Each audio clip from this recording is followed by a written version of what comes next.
یہ کیسی تاجرہ ہے جو کبھی گھر سے باہر نہیں نکلی؟ یہ کیسی تاجرہ ہے جنہوں نے کبھی جا کے کسی آدمی کے ساتھ گفتگو نہیں کی؟ یہ کس قسم کی تجارت پیشہ خاتون ہے جو کبھی مارکیٹ اور بازار نہیں گئیں؟ لیکن مکے میں جن کا مال سب سے زیادہ بکتا تھا وہ حضرت خدیجہ الکبریٰ ہے۔ وہ کسی شخص کا تعین کرتی، کہتی سرمایہ میں لگاؤں گی، محنت تو کرے گا، اور وہ ڈیل بھی جب ہوتی نا، اس شخص کے ساتھ گفتگو ہوتی تو وہ بھی ڈائریکٹ حضرت خدیجہ نہ کرتی، بلکہ آپ کی ایک خادمہ تھی حضرت نفیسہ، بعد میں وہ مسلمان ہوئی، ان کی ذمہ داری ہوتی۔ وہ خاتون جا کر اس آدمی سے گفت و شنید کرتی، حضرت خدیجہ کا مال لے کے لوگ جاتے۔ مکے میں جب سب لوگوں کا نقصان ہوا نا، جس سال، جناب نفیسہ کہتی ہیں جس سال سارے مکے والوں کا مال ڈوب گیا، حضرت خدیجہ کو اس سال بھی اللہ تعالیٰ نے 11 گنا نفع عطا فرمایا، اس سال بھی بڑا نفع دیا، حالانکہ تجارت کے ساتھ نہیں، ابتدا اسلام میں۔ اور پھر عجیب بات یہ ہے کہ 2 دفعہ شادی ہوئی، 2 دفعہ بیوہ ہوئی، 2 دفعہ شادی ہوئی، 2 بیٹے تھے حضرت خدیجہ کے۔ نبی پاک صلی اللہ علیہ وسلم سے قبل آپ کے 2 بیٹے تھے، ہند اور حالہ، دونوں مسلمان ہوئے، دونوں حضور کے صحابی ہوئے۔ 2 شہزادے تھے حضرت خدیجہ کے، 2 دفعہ پہلے شادی ہوئی، دونوں خامد انتقال کر گئے، عرب کے بڑے بڑے، اور حضرت خدیجہ بنو قریش میں سے ہیں، 3-4 نسلیں اوپر جا کر ان کا خاندان نبی پاک صلی اللہ علیہ وسلم کے ساتھ مل جاتا ہے۔ حضرت خدیجہ کا 2 دفعہ نکاح ہوا، آپ بیوہ ہو گئیں، دونوں دفعہ خامد وصال کر گئے۔ بڑے بڑے مکے کے سرداروں نے پیغام نکاح دیا، حضرت خدیجہ خاموش رہیں، نکاح نہیں کیا۔ لوگوں نے بڑی وجوہات بیان کی، الگ الگ باتیں لکھی۔ شیخ محقق شاہ عبدالحق محدث دہلوی فرماتے نہیں، اصل بات اور تھی۔ عرب کے اندر سال کے بعد عورتوں کا ایک میلہ لگتا تھا خانہ کعبہ کے پاس، صرف عورتیں اکٹھی ہوتی تھی، میلہ لگا ہوا تھا۔ ایک تورات جاننے والا یہودی عالم بھی آیا ہوا تھا، وہ بیویوں کے مجمع پہ نظر ڈال کے کہنے لگا، بیویوں، مرد کا کام تو کوئی نہیں عورتوں کے مجمع میں بات کرنا، لیکن میں تمہیں ایک پیغام دینے لگا ہوں۔ اللہ کے آخری رسول جو مکے میں پیدا ہونے والے ہیں، ان کے آنے کا وقت قریب آ گیا ہے۔ وہ بی بی بڑی خوش نصیب ہوگی جنہیں ان کی رفاقت ملے گی۔ عورتوں نے جب دیکھا کہ مرد آ گیا عورتوں کے میلے میں تو انہوں نے ڈانٹا، جھڑکا، کہا چل اٹھا اپنی کتابیں اور نکل جا۔ حضرت خدیجہ کہتی ہیں باقیوں نے ڈانٹا، پر میں نے بات پلے سے باندھ لی، میں نے پلے سے باندھ لی، اور میں انتظار کرنے لگی کہ اللہ کرے وہ نصیب میرے ہی ہو، اللہ کرے مقدر میرا ہی کھلے۔ آپ فرماتی میں تسبیح پڑھتی، درود پڑھتی، میں اس زمانے میں جو اللہ کا ذکر جس طرح ہوتا تھا وہ میں شروع کرتی، اور جب فارغ ہوتی تو میں التجا کرتی کہ اللہ میرے نصیبے کھول دے۔ کہتی ہیں آہستہ آہستہ آہستہ آہستہ میں حضور کی تعریف سننے لگی، آہستہ آہستہ تعریف سننے لگی۔ نبی پاک صادق ہیں، امین ہیں، سچے ہیں، دیانتدار ہیں، اس برے اور میلے معاشرے میں بھی وہ سب سے اعلیٰ بھی ہیں اور سب سے اجلے بھی ہیں، وہ سب سے پاکیزہ ہیں۔ میں سننے لگی تعارف، آہستہ آہستہ میں ان کی گرویدہ ہونے لگی۔ ادھر نبی پاک صلی اللہ علیہ وسلم اپنے چچا جناب ابو طالب کے پاس رہتے تھے، قحط آ گیا، حالات بگڑ گئے۔ حضور سید عالم صلی اللہ تعالی علیہ وسلم سے چچا کہنے لگے، بیٹے اگر مال تجارت لے کے شام جاؤ تو بڑا نفع کماؤ گے، ہمیں ضرورت بھی ہے، اور اگر ہو سکے تو خدیجہ کا مال لے کے جاؤ۔ اور نبی پاک نے کہا چچا میں نہیں کہوں گا کسی سے جا کے، میں نہیں کہتا کسی سے جا کے، جو میرے نصیب میں ہوگا میرا رب خود عطا فرمائے گا۔ حضرت خدیجہ رضی اللہ تعالیٰ عنہ کہتی ہے میں نے خود اپنی خادمہ کو بھیجا، میں نے کہا جا کے پوچھو تو صحیح کہ میرا مال قبول ہوتا بھی ہے کہ نہیں، پوچھو۔ نبی پاک صلی اللہ علیہ وسلم سے پوچھا، حضرت خدیجہ کی خواہش ہے کہ آپ مال لے کے جائیں، حضور نے قبول کر لیا۔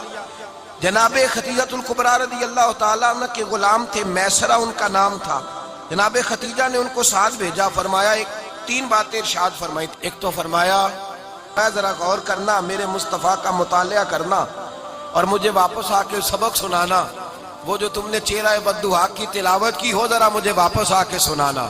فرمایا تم میرے غلام ہو تو مصطفیٰ کے بھی غلام بن کے رہنا، میں سنتی ہوں کہ کردار کے، افکار کے، نظریات کے، عظمت کے بلند و بالا، وہ جیسے کہیں ویسے کرنا۔ اور تیسری حضرت خدیجہ نے نصیحت فرمائی، فرمایا محمد ابن عبداللہ صلی اللہ علیہ وسلم کی رائے سے اختلاف نہ کرنا، یہ چلتے ہوئے معاہدہ کیا، جو وہ کہہ دے سو کر جانا۔ غلام کہتے ہیں میں ساتھ گیا، باتیں میں نے سن لی، لیکن جب سفر شروع ہوا نا، ابھی چند منزلیں طے ہوئی تھی، میں نے کہا خدیجہ آپ نے کیا نصیحت کرنی تھی، ان کے ساتھ جو رہے گا وہ ان کا غلام ہی بن جائے گا۔ کہتے ہیں نبی پاک صلی اللہ علیہ وسلم جب منڈی میں پہنچے تو لوگ قسمیں اٹھا اٹھا کے مال بیچ رہے تھے۔ اللہ کے محبوب جب گئے نا تجارت کرنے، تو ایک آدمی کہنے لگا چلو معاذ اللہ بتوں کے نام تھے لات و منات، کہنے لگا لات کی عزا کی منات کی قسم اٹھاؤ، تو نبی پاک فرمانے لگے ان کی قسم اٹھاؤں جن کا میں نام لینا بھی پسند نہیں کرتا۔ ماتے کئی گنا زیادہ نفع کمایا۔ ہم رستے میں تھے، حضور ایک درخت کے نیچے آرام کرنے لگے، ایک عیسائی راہب غار میں بیٹھا تھا، نکل کے آ گیا، مجھ سے کہنے لگا مجھے وہ جانتا تھا، میں سنا یہ کس کو ساتھ لائے، یہ کون ہے؟ میں نے کہا اہل قریش کے ایک معزز آدمی ہے۔ کہنے لگے یار جس درخت کے نیچے یہ لیٹے ہوئے ہیں یہاں عام آدمی نہیں لیٹ سکتا، یہاں وہی لیٹے گا جو اللہ کا سچا رسول ہوگا۔ میسرہ کہتے ہیں میں غلام ہو گیا، نبی پاک صلی اللہ علیہ وسلم کی ادائیں مجھے بھانے لگیں۔ جب واپسی پہ نکلے تو گرمی بڑی شدید تھی، فرماتے ہیں جب دھوپ تیز ہوتی تو بادل کا سایہ آ کے حضور پہ سایہ کر دیتا۔ خدیجہ کے غلام کہتے ہیں واپس آیا، اور پہلے بھی کئی دفعہ حضرت خدیجہ کا مال گیا تھا، بڑے نفع آئے تھے، پر جو نفع اس سال آیا وہ پہلے کبھی نہیں آیا تھا۔ حضرت خدیجہ الکبریٰ بڑی متاثر ہوئی، کہتی ہیں مجھے درجنوں لوگوں نے پیغام نکاح دیا تھا پر میں نے سنی نہیں تھی، میں نے نفیسہ کے ہاتھ پیغام بھیجا، میں نے کہا میری عمر 40 سال ہے، ان کی 25 سال ہے، اور میرا اعمال اور طرح کا ہے، وہ شہنشاہ ہے، جا کے پوچھو تو صحیح بھلا میں قبول ہوتی ہوں، پوچھو۔ نفیسہ کہتی ہیں میں آئی تو وہ خاتون جن کے لیے لوگ بڑے بڑے قریش پیغام دیتے تھے پیغام لے کے آئی، تو رسول پاک نے عجیب رنگ بیان کیا اپنی سیرت کا۔ جب میں پہنچی میں نے کہا خدیجہ نکاح کرنا چاہتی ہیں؟ نفیسہ کہتی ہے میرا خیال تھا کہ کوئی اور ہوتا تو کرسی سے اٹھ کھڑا ہوگا، فوراً کہے گا اچھا جلدی کرو بات کرو۔ جب میں نے آ کے کہا نا حضور خدیجہ نکاح کرنا چاہتی ہے، تو نبی پاک نے میری طرف دیکھا، فرمایا وہ کہتی ہے کہ تم کہتی ہو؟ کہا وہ کہتی ہیں۔ تو حضور نے فرمایا ٹھہر جاؤ میں اپنے چچا سے پوچھ کے بتاؤں گا، میں مشورہ کروں گا، میں پوچھ کے بتاؤں گا۔ نبی پاک سوائے خدا کے کسی کے پابند نہیں، لیکن میرے مصطفیٰ نے اپنی امت کو یہ درس دیا ہے کہ جو بڑوں کے شفقت کے سائے میں چلتا ہے اللہ اس کی مدد فرمایا کرتا ہے۔ تجھے کیا پتا تیرا اچھا بھلا کس بات میں؟ خدیجہ رضی اللہ تعالیٰ عنہ کہتی ہیں انہوں نے پوچھا، جناب ابو طالب کہنے لگے یہ تو خوش قسمتی ہے کہ ہمیں ایسی بہو مل جائے جس کے کردار میں، افکار میں، نظریات میں اتنی نفاست۔ مصطفیٰ کریم کے ساتھ نکاح ہوا، قربان جائیں۔ حضرت خدیجہ الکبریٰ کی شادی ہوئی، جناب خدیجہ کی زندگی اٹھا کے دیکھو، میں یہ نہیں کہہ سکتا وہ کروڑ پتی تھی، ارب خرب کی میں بات ہی نہیں کر سکتا، اور 20 نوکرانیاں تھیں ان کے پاس، درجنوں ان کے پاس غلام تھے، لیکن جب رسول اللہ کے دروازہ نور پہ آئی ہیں، انہوں نے میرے نبی کے گھر میں جھاڑو بھی دیا ہے، انہوں نے حضور کے کپڑے بھی دھوئے ہیں، انہوں نے رسول اللہ کے لیے اپنے ہاتھوں سے کھانا بنایا، انہوں نے دیکھا کہ نبی پاک صلی اللہ علیہ وسلم کو دولتوں سے، تجارتوں سے، سرمایے سے پیار نہیں، جتنی دولت تھی شام کو لا کے قدموں میں رکھ دی، کہا محبوبہ جب میں تیری ہوں تو میری ہر شے ہی آپ کی ہے۔ چند دنوں میں حضور نے ساری چیزیں دے دی اللہ کے رستے میں، ہر چیز نبی پاک نے دے دی۔ شادی کو کچھ دن گزرے تو حلیمہ سعدیہ ملنے آئی، حضرت حلیمہ سعدیہ سگی اماں نہیں رضائی اماں ہے، یہاں تو سگی اماں برداشت نہیں ہوتی، سگی اماں، اور وہ بہو سوچتی نہیں بات کرتے ہوئے، حضرت حلیمہ سعدیہ رضائی ماں ہے۔ جب تشریف لائیں تو مصطفیٰ کریم نے فرمایا خدیجہ یہ میری اماں ہے۔ جناب حلیمہ سعدیہ کہتی ہیں میں گھر میں رہی، میری خدمت کی، مجھے کھانا پکا کے دیا، بستر بچھا کے دیا، کپڑے لے کے دیے، اور جب میں جانے لگی تو کہنے لگی آپ میرے مصطفیٰ کی اماں ہیں، پہلی دفعہ آئی ہیں، تھوڑا سا تحفہ نہ دے دوں؟ میں نے کہا جیسے مرضی حضرت حلیمہ کہنے لگی۔ تو جناب حلیمہ سعدیہ کو 40 بکریاں اور 1 اونٹ تحفے میں عطا فرمایا۔ حضرت خدیجہ کے بھائی نہیں تھے، نبی پاک صلی اللہ علیہ وسلم کے سسر حیات نہیں تھے، 2 بیٹے تھے حضرت خدیجہ کے، اور وہ دونوں بیٹے پچھلے خامن سے تھے۔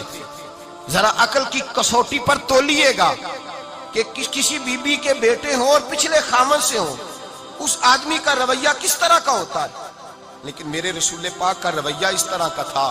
میں آپ کو سیرت کی کتابوں سے امام حلبی نے، کستلانی نے، صاحب فتح الباری نے لکھا ہے رسول کائنات سید عالم صلی اللہ علیہ وسلم سوئے ہوتے تھے.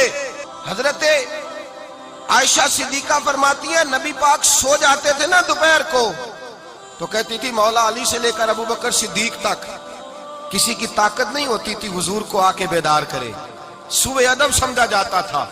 اور میں ایک جملہ آگے بڑھا کے کہوں گا، میں کہوں گا اماں جی آپ تو مولا علی سے لے کر ابو بکر صدیق تک فرماتی ہے نا، ہمارا تو عقیدہ یہ ہے کہ مصطفیٰ سو جائے تو جبریل بھی نہیں جگا سکتے، وہ بھی نہیں آ سکتے، وہ بھی ہاتھ باندھے کھڑے ہیں کہ مولا کیسے جگاؤں. حضرت جبریل بھی نہیں جگا سکتے.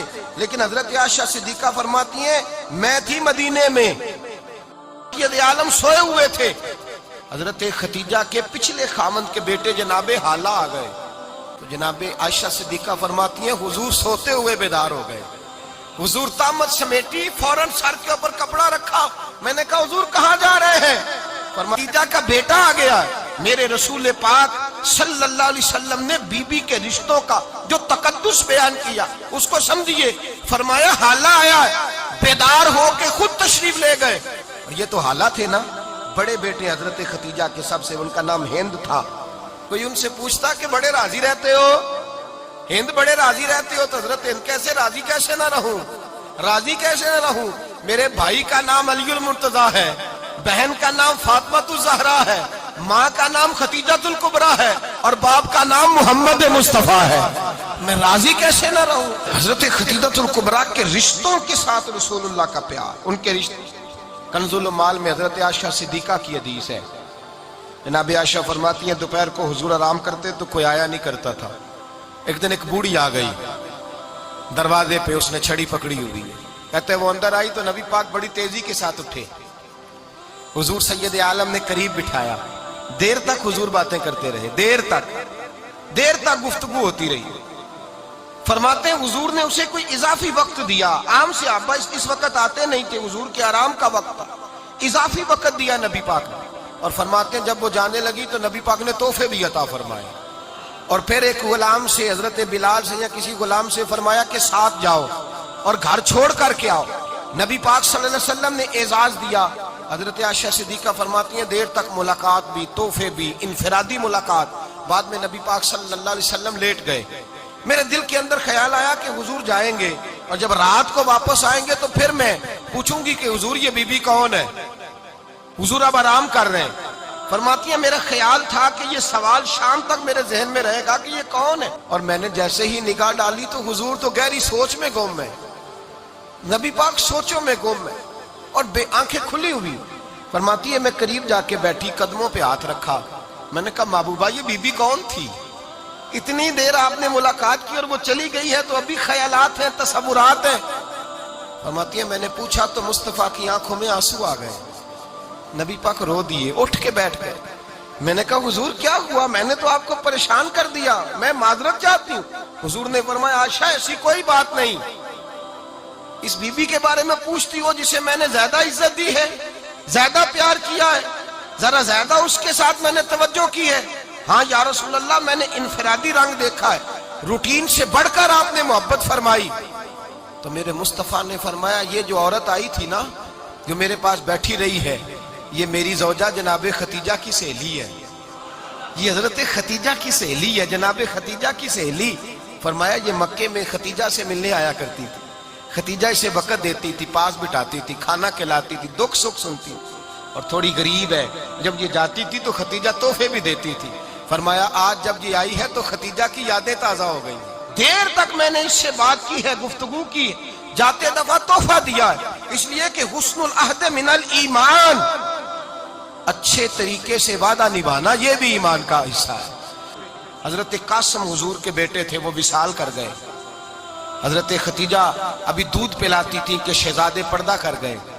ایک دن گھر میں بیٹھی ہوئی تھی تو کہنے لگی یا رسول اللہ صلی اللہ علیہ وسلم میرے بیٹے قاسم کے حصے کا دودھ میرے وجود میں بھر آیا ہے، کاش میرا رب اتنا موقع دیتا کہ میرا بیٹا مدت رضاعت ہی پوری کر لیتا، وہ دودھ پی لیتا. نبی پاک نے فرمایا ختیجہ تو غم نہ کر، اللہ تبارک و تعالیٰ نے تیرے بیٹے کی مدت رضاعت جنت میں پوری کر دی ہے، جنت میں پوری کر دی ہے. اور نبی پاک نے اپنا اختیار بیان فرمایا ابن ماجہ میں. رسول پاک نے فرمایا اگر تو کہے تو میں یہاں بیٹھے بیٹھے تجھے تیرے بیٹے کی آواز سناؤں. کہنے لگی محبوبہ مجھے سننے کی کیا ضرورت ہے، میں خدا کو بھی مانتی ہوں، محمد مصطفیٰ کو بھی مانتی ہوں.